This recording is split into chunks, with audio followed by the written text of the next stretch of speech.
नमस्कार साथियों, आइए इस क्वेश्चन को सॉल्व करते हैं। जैसा कि आप देख पा रहे हैं ये क्वेश्चन परसेंटेज से रिलेटेड है। इस क्वेश्चन में गलती होने की संभावनाएं भी उतनी ही रहती है जल्दबाजी के चक्कर में। तो आइए किन बातों पे ध्यान देना है, किस पॉइंट पे ध्यान रखना है, उसको हम लोग देखेंगे। जैसा कि क्वेश्चन कह रहा है हम लोग उसी के अकॉर्डिंग सॉल्व करने का कोशिश करेंगे। तो क्वेश्चन कहता है कि यदि x का 10% बराबर है किसके, y का 15% के, तो इतना पहले हम लोग लिख लेते हैं। तो x का 10%, x का मतलब होता है मल्टीप्लाई, इसका 10%, तो 10% मैंने लिख लिया। फिर कहता है बराबर है, तो बराबर कर दीजिए किसके, तो y का 15%, तो y का मतलब क्या होता है मल्टीप्लाई, फिर 15% हो गया। अब ध्यान से समझिए, यदि बराबर के दोनों साइड कोई नंबर कट रहा है तो आप उसे काट सकते हैं। जैसा कि यहाँ पे परसेंटेज हमको दिख रहा है, ये कट रहा है।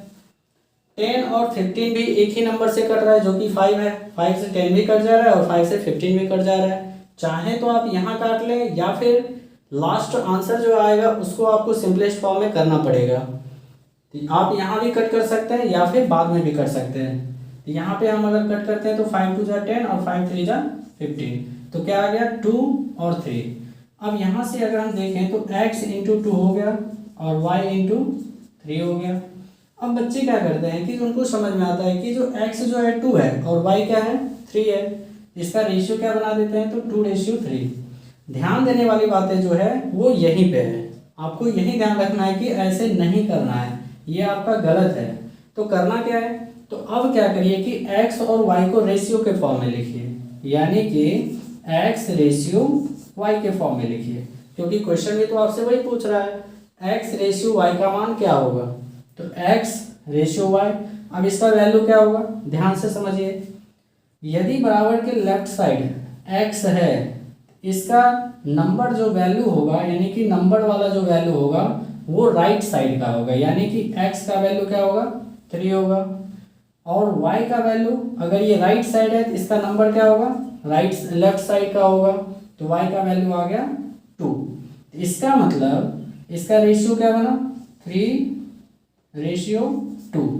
या फिर अगर आप ऐसा नहीं करना चाहते हैं तो एक और तरीका है, आप फ्रैक्शन के रूप में लिख लीजिए, क्योंकि रेशियो को आप फ्रैक्शन के फॉर्म में लिख सकते हैं। कैसे लिखेंगे, तो x/y, क्योंकि x रेशियो y पूछ रहा है तो x को पहले लिखेंगे, y को बाद में लिखेंगे।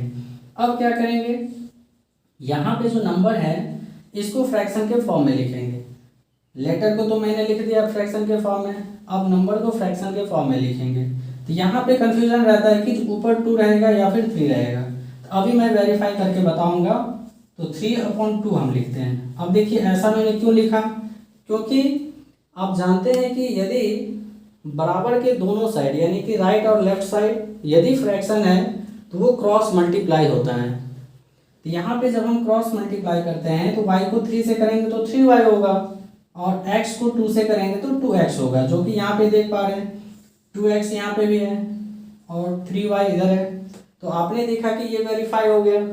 अब x का वैल्यू हो गया 3 और y का वैल्यू हो गया 2, तो इसका रेशियो क्या बनेगा 3:2, जो कि आपका ऑप्शन नंबर 2 में दिख रहा है, यही आपका राइट आंसर होगा। तो यहाँ पे गलती बिल्कुल नहीं करना है। तो उम्मीद करते हैं ये आपको समझ में आया होगा और आगे से इस बात को आप ध्यान में रखेंगे और गलती होने की संभावना बहुत ही कम हो जाएगी। तो वीडियो को देखने के लिए धन्यवाद।